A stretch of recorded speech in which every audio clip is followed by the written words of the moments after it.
Marianne Cole landed at Seattle-Tacoma International Airport at 6:12 a.m., exhausted in the specific way that only a transatlantic flight could produce. Her body still thought it was late afternoon in London.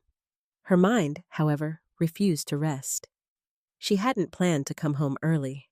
The conference in England was supposed to run 2 more days: panels, dinners, polite handshakes, the usual professional theater. But the night before, while packing her laptop after a long day of meetings, Marianne had received a voicemail from her neighbor on Bainbridge Island. It was short. Too short. "Hey, Marianne. This is Carol. I don't want to worry you, but there's been some activity at your place.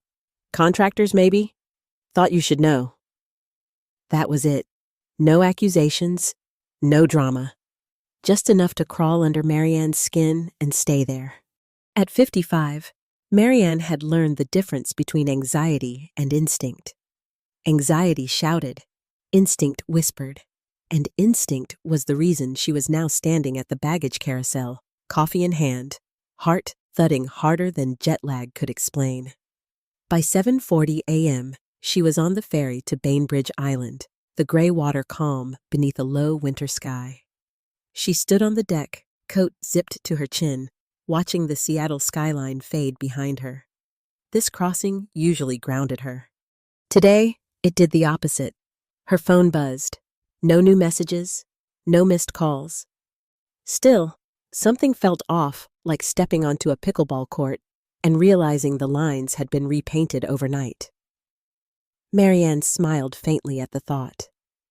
Pickleball had become her anchor over the last 3 years. After the divorce, after the house felt too quiet.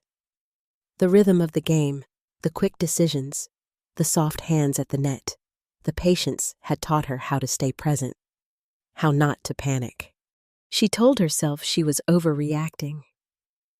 That lasted until she turned onto her street. A white delivery truck sat in front of her house, hazard lights blinking. Another car, an SUV she didn't recognize, was parked in her driveway. Her driveway. Marianne slowed, then stopped across the street, her hands tightening on the steering wheel. She checked the address. Same blue-gray house, same maple tree out front, same porch light she always forgot to turn off. But the curtains were open. Marianne was meticulous, always had been. Curtains closed when she traveled, lights on timers, alarm set. Her chest tightened. She parked slowly, deliberately, as if sudden movements might confirm something she wasn't ready to name. When she stepped out of the car, the cold air slapped her awake. She could hear voices muffled, unfamiliar, coming from inside the house. For a moment, she considered calling the police. Instead, she walked up to her front door. The key slid in easily. Too easily. When she turned the knob, there was no familiar resistance, no slight catch in the latch she'd meant to fix for years. The door opened silently. That was when Marianne knew. The house didn't smell like her. The faint citrus cleaner she used was gone, replaced by fresh paint and something industrial sawdust maybe. The entry rug had been rolled up. A pair of work boots sat where her running shoes usually were. Her eyes moved quickly, cataloging changes the way she did spreadsheets. Walls bare where photos used to hang. A side table shifted a few inches to the left. Boxes stacked neatly along the hallway, each labeled in clean, printed handwriting. Donate, sell, storage. "Hello?" she called, her voice steady despite the sudden pounding in her ears. Footsteps approached. Voices paused. Then someone laughed light, confident, entirely too comfortable. Marianne stepped into the living room. 2 men stood near the fireplace, holding measuring tools. A woman with sleek, dark hair and a tablet turned toward her, already smiling, already composed. "Oh, you must be Marianne," the woman said. "You're home early." That was when Marianne saw it. On the coffee table, centered carefully like an offering, lay her pickleball paddle, or what was left of it. The handle was intact, but the face had a long crack running straight through the middle. The carbon fiber split cleanly as if someone had tested its breaking point on purpose. Marianne's breath caught. That paddle had been with her for 2 years. It wasn't expensive. It wasn't rare. But it had been a gift from herself, after her first local tournament, the day she realized she could still start new things at 52. She walked closer, slowly, her eyes never leaving it. "What happened to my paddle?" she asked. The woman blinked, just once. "Oh, that? It was in the way. We assumed it was old." "We." Marianne looked up. That was when she saw her son. "Owen?" she said. He stood near the kitchen entrance, hands in his pockets, shoulders tense. He looked thinner than she remembered, tired, older somehow, despite being only 30. "Mom," he said quickly, "you're back already." The way he said it, like a miscalculation, made her stomach drop. Marianne glanced from Owen to the woman with the tablet, then back to the broken paddle. "You want to explain?" Marianne said calmly. "Why there are strangers in my house, and why my things are being sorted like an estate sale." The woman stepped forward smoothly. "I'm Jenna, project coordination. We're just doing some preliminary work. Nothing major." "Preliminary work for what?" Marianne asked. Owen opened his mouth, then closed it again. Jenna answered for him. "For the transition." We all agreed it was time to simplify things. Marianne felt something cold settle behind her ribs. Agreed. She turned to her son. "Owen, what is she talking about?" He avoided her eyes. "It's not what it sounds like. We just thought, after everything, you might appreciate some help." "Help?" Marianne looked around her living room, at the stripped walls and labeled boxes, at the broken paddle that felt less like an accident and more like a message. Her phone vibrated in her pocket. She didn't take it out. Instead, she straightened, years of quiet authority settling into her spine. "No one," she said evenly, "helps me in my own house without my permission." Jenna's smile tightened, just slightly. "Well," she said, tapping her tablet, "that's why we'll need you to sign a few forms." Marianne's gaze sharpened. "What forms?" Jenna hesitated for half a second too long. "Just standard wellness paperwork," she said. "After that, everything gets much easier." Marianne looked at her son again. This time, she didn't ask a question. She already knew. And somewhere deep in her chest, instinct stopped whispering and started to speak clearly. Marianne didn't raise her voice. That surprised everyone in the room, including herself. She stood there, coat still on, jet lag humming through her bones, staring at the woman called Jenna, and the tablet cradled in her hands like a weapon disguised as a clipboard. The men with measuring tools had gone still, suddenly aware that this wasn't the kind of project they'd signed up for.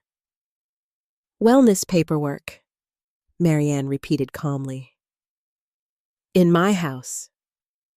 Jenna's smile stayed fixed. Professional. Polite. The kind of smile Marianne had learned to distrust during years of negotiations with clients who wanted something for nothing. "It's just a formality," Jenna said. "A way to document that you're comfortable with the changes being made. Given your recent travel and workload, it protects everyone." "Protects everyone." Marianne turned slowly toward her son. "Owen," she said, "did you invite these people into my home?" Owen shifted his weight. He looked like a teenager again, cornered, defensive, unsure which truth would cost him less. "I thought you'd be gone longer," he said. "I mean, I didn't think you'd mind. You've been tired, Mom. You said so yourself." "I said I was jet-lagged," Marianne replied. "Not incapacitated." Jenna cleared her throat. "Ms. Cole, no one is saying that. We're just being proactive." "Proactive." Marianne scanned the living room again, slower this time. The bookshelf near the window was half empty. Her travel journals stacked by year, neatly labeled, were gone. The small ceramic bowl she used to hold her keys had been replaced with a sleek metal tray that felt wrong just looking at it. "How long have you been here?" Marianne asked. Jenna glanced at Owen. "Answer her," Marianne said, her tone still even but edged now, like a paddle angled just right at the net. "A few days," Owen admitted. "We were just getting a head start." A head start on my life, Marianne thought. She pulled her phone from her pocket and began taking photos. The boxes, the bare walls, the broken paddle. Jenna opened her mouth, then closed it again. "Is that really necessary?" Jenna asked. "Yes," Marianne said. "It is." One of the contractors shifted uncomfortably. "Ma'am, we were told this was authorized." Marianne looked at him kindly. "I'm sure you were. You can pack up. Today." Jenna's smile finally slipped. "I don't think that's your decision alone." Marianne met her gaze. "It is my house. My name is on the deed, so yes, it is." Jenna tapped her tablet again, faster this time. "With respect, Ms. Cole, there are documents that suggest—" "Stop," Marianne said. The word landed heavy in the room. She turned back to Owen. "Did you tell her I wasn't capable of making my own decisions?" "No," he said too quickly. "I just said you'd been under a lot of stress." "And did you tell her I asked for help managing my affairs?" Owen hesitated. That was all the answer Marianne needed. She walked past him into the kitchen. The sight there hurt more than she expected. Cabinet doors stood open, contents partially removed. Her spice rack, organized by cuisine, had been dismantled. A box on the counter read, "Miss." Unnecessary. Inside it, she spotted the chipped mug she always used on Saturday mornings. The one that said, "Still got it," a gift from her pickleball group after she'd won her first match against a former college athlete. Marianne closed the box gently. Then she turned around. "I want everyone out of my house," she said. "Now." Jenna crossed her arms. "If you shut this down abruptly, there could be financial consequences." Marianne smiled. Not warmly. "You are trespassing," she said. "I am asking you to leave. If you don't, my next call is to the police." The contractors didn't wait for further discussion. Tools were set down. Apologies murmured. Within minutes, they were gone. Jenna lingered. "This isn't over," she said quietly. "You're making this harder than it needs to be." Marianne stepped closer, lowering her voice. "You walked into my home and treated my life like a project timeline. That was your mistake." Jenna studied her for a moment, then picked up her tablet and left without another word. The door closed. The house fell silent. Owen exhaled sharply, like he'd been holding his breath for days. "Mom." "Don't," Marianne said. She leaned against the counter, suddenly aware of how tired she really was. Not weak, just tired. "I need you to tell me the truth," she said. "All of it." Owen rubbed his face with both hands. "She said she was a consultant, that she helped families plan transitions before things got complicated."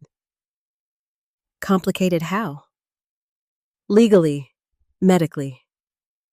He looked up at her, eyes red. "She said you'd thank me later."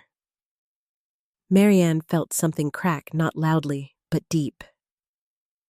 "She had no right," Marianne said, "and neither did you." "I was trying to help," he insisted. "You've been working nonstop. You forget things sometimes. You missed Dad's birthday last year."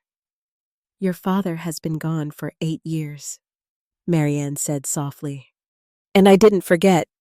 I just didn't grieve the way you expected." Owen looked away. Marianne straightened.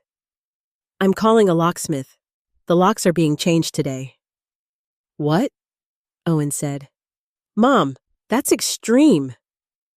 No, Marianne replied. What happened here was extreme. She dialed without hesitation. While they waited, she walked through the house, room by room, documenting everything. Missing items, moved furniture, open drawers. In her bedroom, she noticed her nightstand drawer had been searched. In her office, folders were out of order. Someone had been looking for something. Her phone buzzed. Unknown number. She ignored it. 10 minutes later, it buzzed again. Same number. She answered.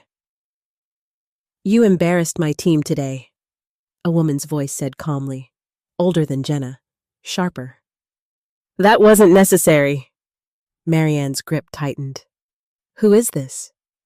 A friend, the woman replied. I'd advise you to reconsider your approach. These situations tend to escalate. Get out of my life, Marianne said, and hung up. The locksmith arrived shortly after, a middle-aged man with kind eyes who didn't ask questions. Owen watched in silence as the locks were changed, one by one. When it was done, Marianne handed Owen his jacket. You should go, she said.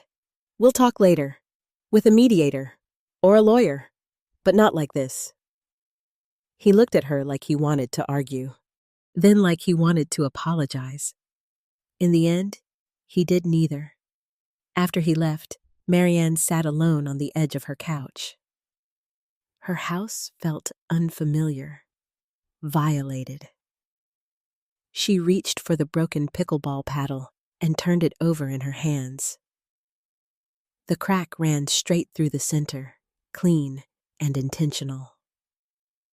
Her phone buzzed again. This time, it was a text. You don't know who you just embarrassed.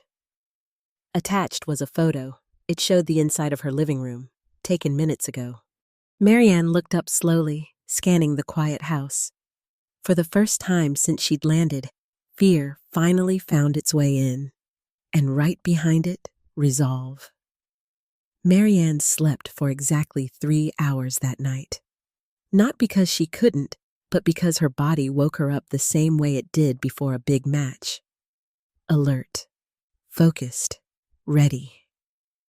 At 4:47 a.m., she sat up in bed, staring at the ceiling, listening to the quiet hum of her house. The new locks clicked softly as the heater kicked on. Everything sounded different now. Sharper. Like the house itself was paying attention. She swung her legs out of bed and stood, steadying herself with a hand on the dresser. Her reflection in the mirror startled her. She didn't look confused. She didn't look fragile. She looked angry and clear. Marianne made coffee the way she always did, measured, deliberate. She didn't use the kettle Jenna had left on the counter. She didn't touch anything she hadn't personally washed since coming home. Instinct again. Quiet. Persistent. By 6:30, she was at the Bainbridge Island pickleball courts, the air cold enough to sting her lungs. The courts were nearly empty, just a few regulars stretching, chatting softly. Marianne, Carol called from the far bench. You're back already? Marianne smiled and waved, forcing warmth into the gesture. Flight change. She didn't mention the boxes, or the broken paddle, or the photo that had been sent from inside her house. She played with a borrowed paddle that morning, heavier, unfamiliar. Her timing was off at first. A few balls went wide, a few shots hit the net. Then she adjusted. That was the thing pickleball had taught her. You don't quit when the rhythm changes. You recalibrate. By the end of the game, she was breathing hard, sweat cooling at the base of her neck, heart pounding in a way that felt grounding instead of frightening. You okay? Carol asked quietly, handing her a towel. Marianne nodded. Yeah, just thinking. Carol hesitated. If you need anything. I know, Marianne said, and she meant it. Back home, Marianne didn't sit down. She didn't spiral. She opened her laptop. Years of running her own business had trained her for moments like this. When something didn't add up, you didn't react, you traced the numbers. She pulled bank statements from the last 6 months. At first glance, everything looked normal.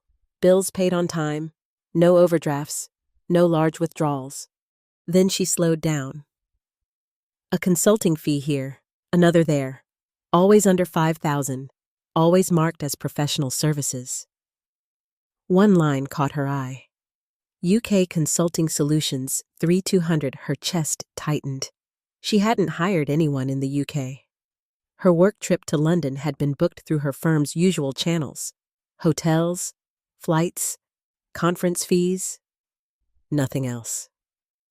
She clicked deeper. 3 more payments, all routed through different shell descriptions, all tied to the same overseas account.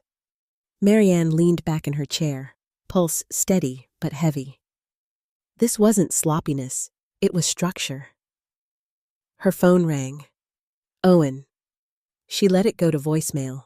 A minute later, a text followed. Mom, please, I need to talk to you. Something's wrong. Marianne closed her eyes briefly. Something was wrong long before you noticed, she thought. She didn't respond. Instead, she called Rachel. Rachel Avery had been her friend since college. Brilliant, relentless, a trusts and estates attorney who didn't believe in coincidences. Tell me everything, Rachel said after Marianne finished. There was a pause on the line. Not hesitation calculation. Okay, Rachel said finally. First thing, do not sign anything. Second, I want you to get a medical evaluation. Full panel. Blood work. Marianne stiffened. You think I'm sick? I think someone might want you to look sick, Rachel replied, and the fastest way to shut that down is evidence. Marianne thought of the tea. The supplements Jenna had left in neat rows on the counter. The way she'd felt foggy on certain mornings before the trip, tired, irritable, off balance in ways she'd blamed on stress. I'll go today, Marianne said. At the clinic, the nurse chatted easily as she drew blood, unaware that each vial felt like a chess piece being placed on the board. Any dizziness? The doctor asked. Marianne considered lying. Instead, she told the truth. Sometimes. Nothing dramatic. Memory issues? No. The doctor nodded. We'll run a few additional tests, just to be thorough. By early afternoon, Marianne was back home, standing in her kitchen, staring at the broken paddle on the counter. She picked it up. The crack was clean, straight, not the result of a bad hit or wear and tear. Someone had pressed until it gave. Her phone buzzed. Another unknown number. She didn't answer. The voicemail came seconds later. Marianne, the older woman's voice said calmly. This doesn't need to become adversarial. People your age sometimes misinterpret help as hostility. We can still fix this. Marianne deleted the message. Then she did something she hadn't planned. She drove to Owen's apartment. He opened the door looking worse than she remembered. Pale, dark circles under his eyes. His place was too clean, like no one really lived there anymore. Mom, he said quickly, I'm glad you came. Marianne didn't step inside. Are you taking anything new? She asked. Owen frowned. What? Medications, supplements, anything someone gave you to help you focus. Or sleep. He hesitated, just for a second. That's not an answer, Marianne said. She said it was natural, he muttered. Just to take the edge off. Marianne felt a chill spread through her arms. Who said that, Owen? He swallowed. Jenna. She said stress runs in families. Marianne nodded slowly. Listen to me, she said. I don't know how deep this goes yet, but I need you to stop taking anything she gave you. Immediately. Owen looked confused, defensive, afraid. Mom, you're overreacting. Marianne met his eyes. I'm reacting appropriately. That evening, the call came. Rachel's voice was tight.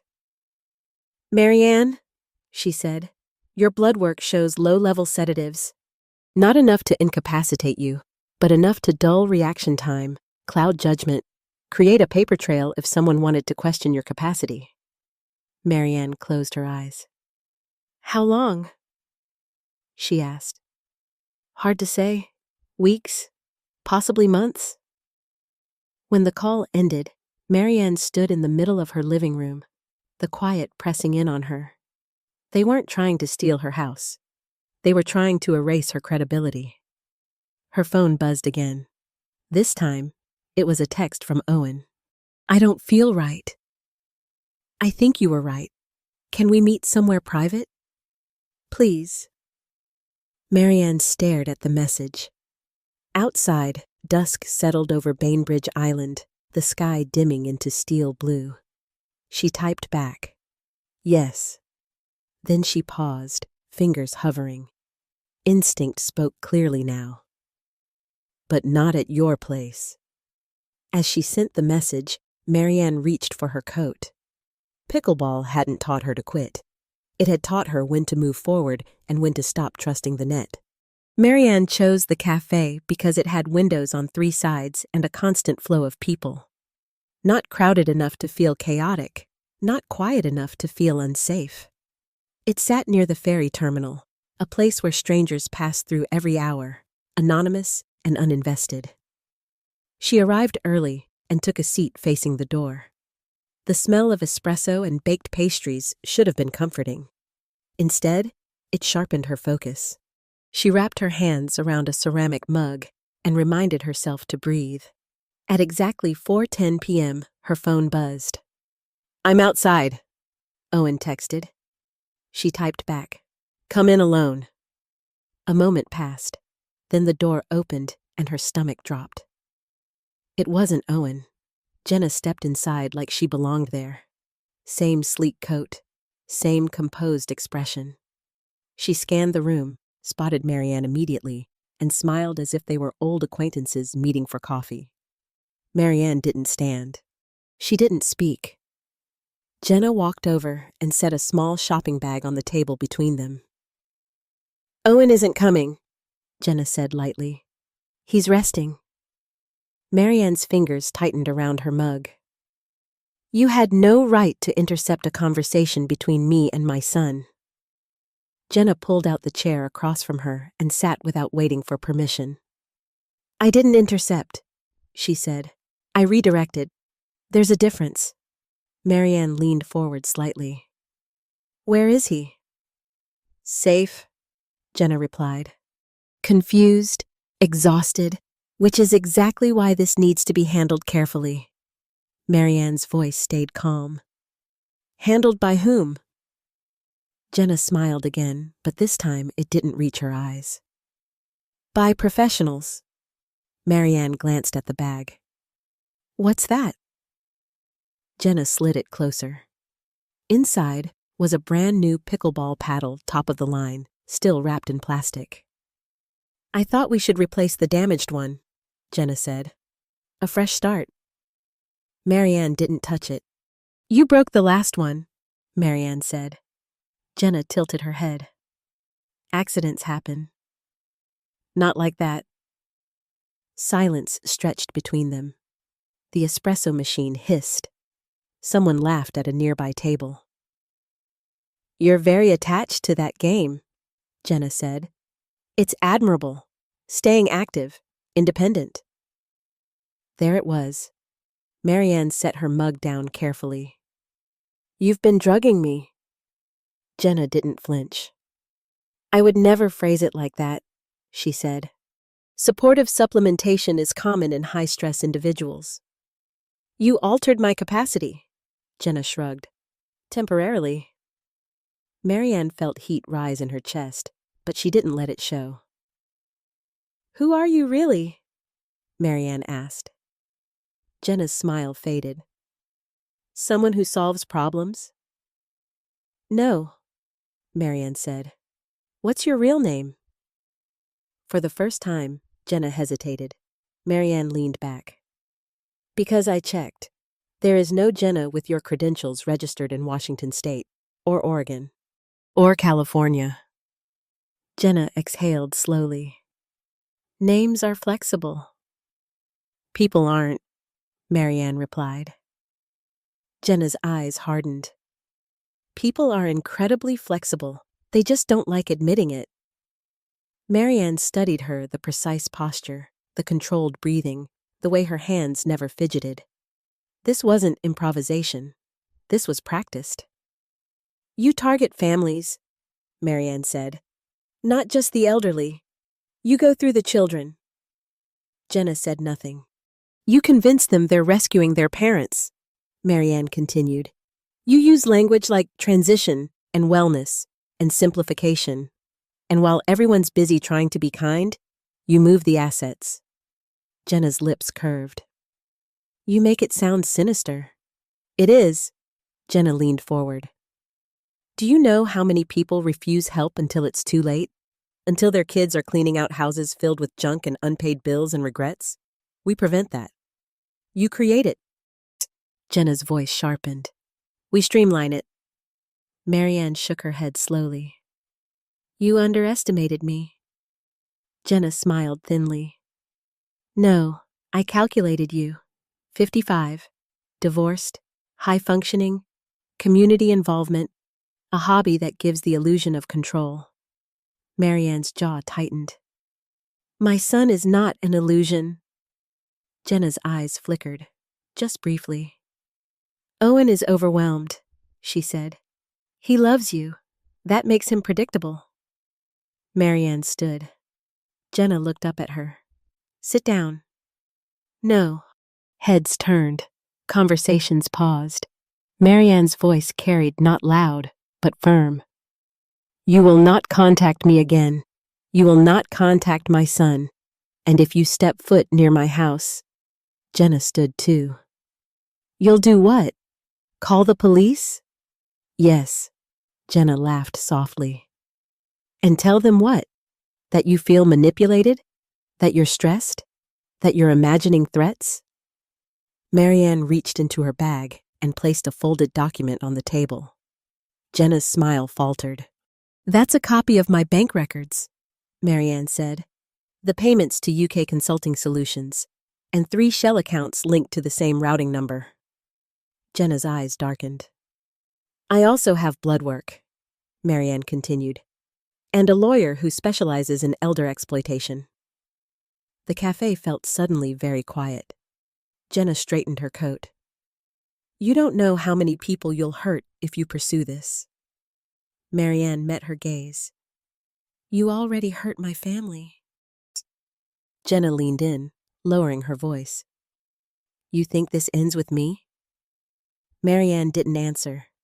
Jenna stepped back, picked up the bag with the paddle, and dropped it into a nearby trash bin. Then she turned and walked out. Marianne didn't sit down for a long moment. When she did, her hands were shaking. Her phone buzzed.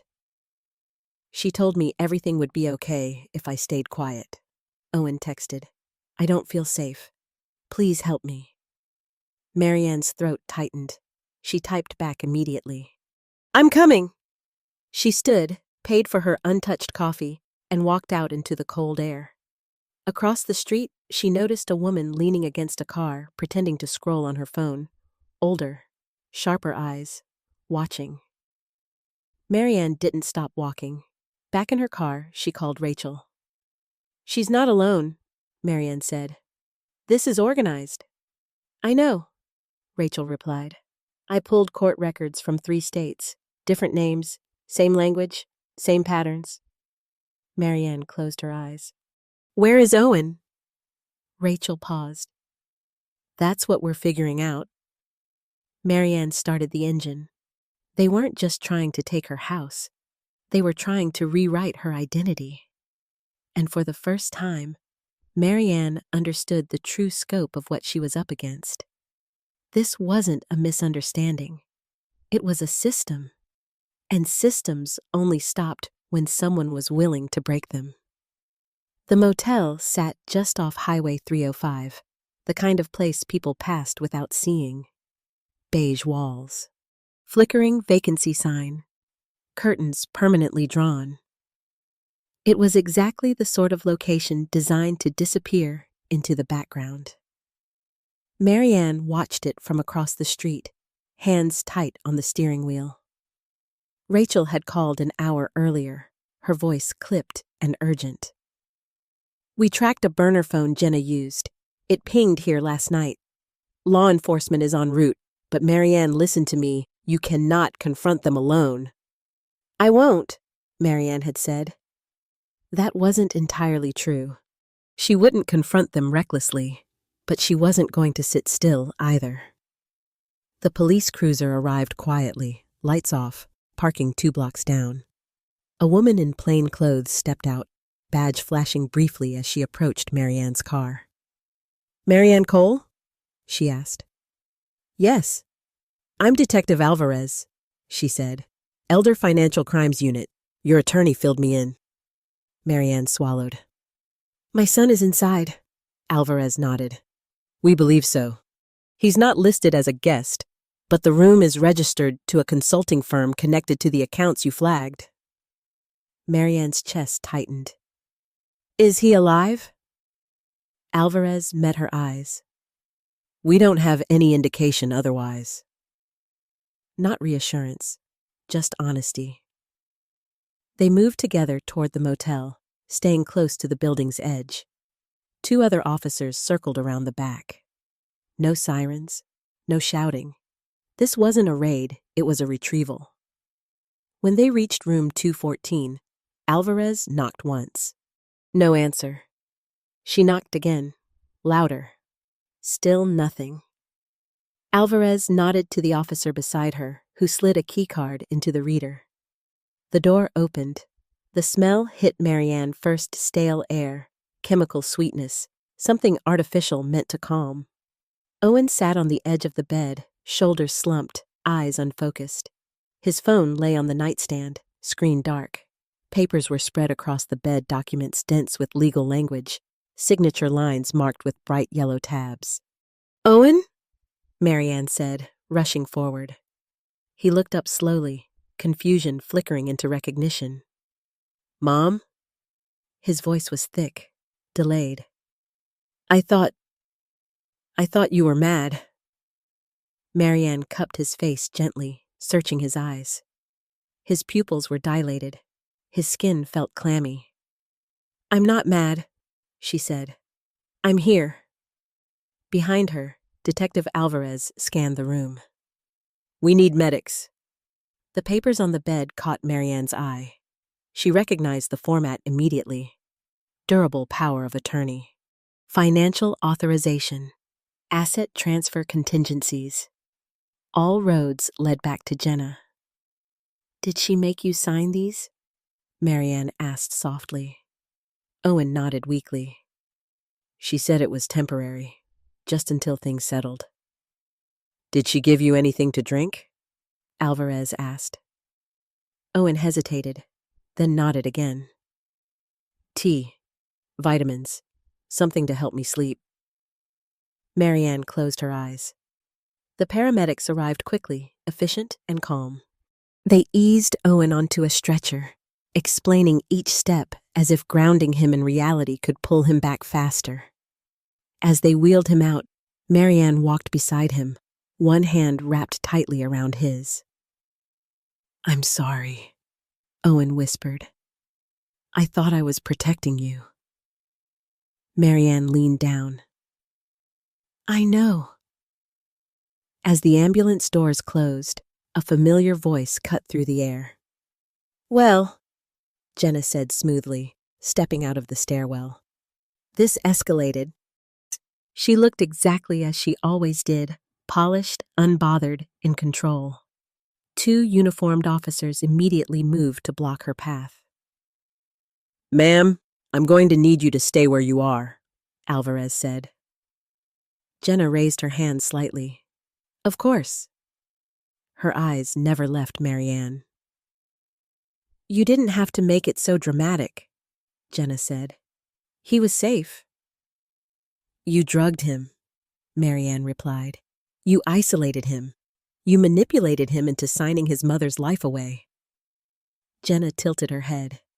You make it sound personal. It is. Jenna's gaze sharpened. You're emotional. That weakens your position. Marianne felt something steady rise in her chest. Not anger, not fear. Clarity. You underestimated me because I don't look like a threat, Marianne said. Because I play pickleball and volunteer and smile at my neighbors. But here's what you missed. She stepped closer, voice low and controlled. I know my limits, and I know my rights. Jenna's lips parted, ready with another line. She never got to say it. Jenna Walker, Alvarez said, pulling out handcuffs. You are under arrest for financial exploitation, coercion, and identity fraud. Jenna laughed once, sharp and incredulous. On whose authority? Mine, Alvarez replied. And 3 other states. That was when the confidence finally cracked. As Jenna was led away, she twisted just enough to look back at Marianne. This won't end the way you think, she said quietly. You don't know how many people are involved. Marianne met her gaze. Neither do you. At the hospital, Marianne sat beside Owen's bed, listening to the steady beep of monitors. The doctor explained the situation carefully. Sedatives at low doses, cumulative effect, dehydration. No permanent damage if they'd intervened in time. They had. Owen slept, color slowly returning to his face. Marianne watched him breathe, the weight of everything she'd been holding back finally pressing down. Her phone buzzed. Rachel. They're digging, Rachel said. This is bigger than Jenna. There's a network consultants, shell companies, even medical professionals willing to look the other way. Marianne closed her eyes. How many families? Enough. Marianne stared at her son, vulnerable and alive. What do they want? She asked. Rachel's voice was grim. Control, assets. But mostly they want to decide who gets to speak and who gets written off. Marianne hung up and sat quietly. Hours passed. Just after midnight, a woman entered the room. Mid-50s, well-dressed, calm. I'm sorry, she said softly. I'm with patient advocacy. Marianne stood immediately. Visiting hours are over. The woman smiled. This won't take long. Marianne stepped between her and Owen's bed. Leave, Marianne said. The woman's smile faded. You're making things difficult, she said. For everyone. Marianne felt her pulse slow. Get out, she repeated. The woman studied her for a long moment, then turned and left. Marianne sank back into the chair, heart pounding. Outside, rain streaked the hospital windows. This wasn't over, but Marianne finally understood something important. This wasn't about the house. It wasn't even about the money. It was about who was allowed to stay visible. And Marianne Cole wasn't going anywhere. The investigation moved faster than Marianne expected and slower than she wanted. That was the paradox of systems. Once they turned, they were powerful, but they never rushed. Over the next several weeks, the story unfolded piece by piece. Detective Alvarez and her team traced financial records across state lines. Shell companies collapsed under scrutiny. Paper credentials unraveled when compared against licensing boards and medical registries. What Jenna had called consulting turned out to be something far uglier, a coordinated guardianship and asset control scheme that preyed on families navigating stress, grief, or transition. Owen stayed with Marianne during the early days after his release from the hospital. He slept a lot at first, his body recovering from weeks of chemical manipulation. When he was awake, he asked the same questions over and over. How did I not see it? Why did I trust her? Do you hate me? Marianne answered patiently, even when the answers hurt. I don't hate you, she said one evening as they sat at opposite ends of the kitchen table. But trust isn't automatic anymore. We'll have to rebuild it carefully. Owen nodded, tears slipping down his face. I'll do whatever it takes. I know, Marianne said, and so will I. The legal process was relentless. Marianne sat for interviews, signed affidavits, reviewed transcripts that made her stomach turn phrases like declining capacity and best interests used as tools rather than protections. She learned how easily language could be weaponized when wrapped in concern. Jenna, whose real name turned out to be something else entirely, was formally charged with multiple counts of financial exploitation, coercion, and fraud. 2 associates followed, then a third. The patient advocate, who had appeared in the hospital, was identified as a fixer, someone whose job was to intimidate families into silence when things went off script. They had counted on Marianne folding. They had counted wrong. The hearing was held on a rainy Thursday morning in Kitsap County. Marianne wore a navy blazer and flat shoes, nothing flashy, nothing apologetic. Owen sat behind her, hands folded tightly in his lap. Jenna didn't look at her when she entered the courtroom. The judge did. Ms. Cole, he said evenly, you understand that these proceedings may be lengthy and public. Yes, Marianne replied. I understand. What you've brought forward may help protect others, he continued, but it will also invite scrutiny. Marianne met his gaze. I'm not afraid of being scrutinized. The courtroom was quiet for a long moment. Then the judge nodded. That afternoon, reporters gathered on the courthouse steps. Microphones appeared. Questions flew. Ms. Cole, do you feel betrayed by your son? Would you have handled this differently if you were older? Why didn't you notice sooner? Marianne answered only one question. What do you want people to understand about this case? A young reporter asked. Marianne took a breath. Concern can be sincere, she said, and still be dangerous, especially when it silences the person it claims to protect. The clip aired that night. Then it aired again and again. Emails began to arrive. Messages from strangers, women her age, men younger than Owen, adult children who felt something was off but couldn't explain why. My mother's boyfriend keeps pushing paperwork.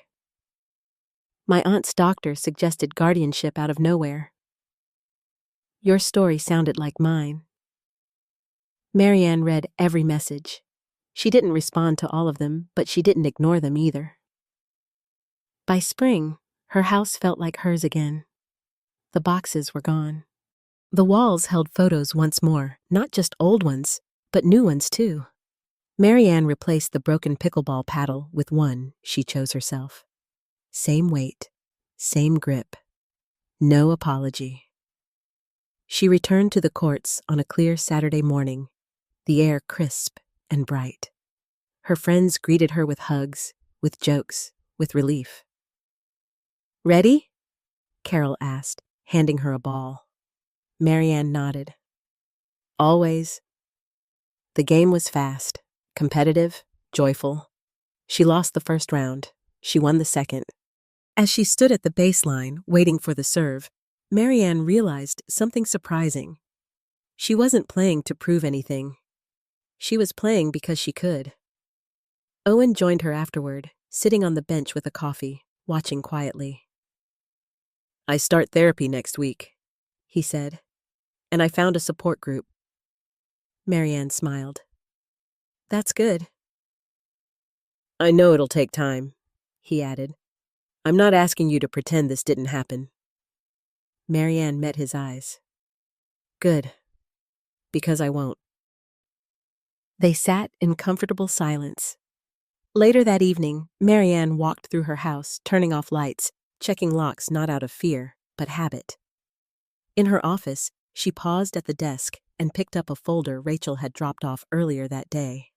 Inside was a proposal, a community initiative, legal education workshops, partnerships with recreation centers, a pilot program using social spaces, pickleball courts, senior fitness clubs, community gyms as places where people could learn about financial boundaries, consent, and red flags without shame. Marianne traced the title with her finger. In plain sight. She smiled. The trial would take months, maybe longer. Not every outcome would be clean. Not every loss would be recovered. But something irreversible had already happened. Marianne had refused to disappear quietly. She closed the folder and placed it beside her keys. Outside, the neighborhood was still, peaceful, ordinary, the kind of ordinary that was worth protecting. Before bed, Marianne texted Carol. Same court tomorrow morning? The reply came quickly. Wouldn't miss it. Marianne set her phone down and turned off the light. For the first time in a long while, sleep came easily. Not because everything was fixed, but because she knew who she was. And no one was taking that from her again.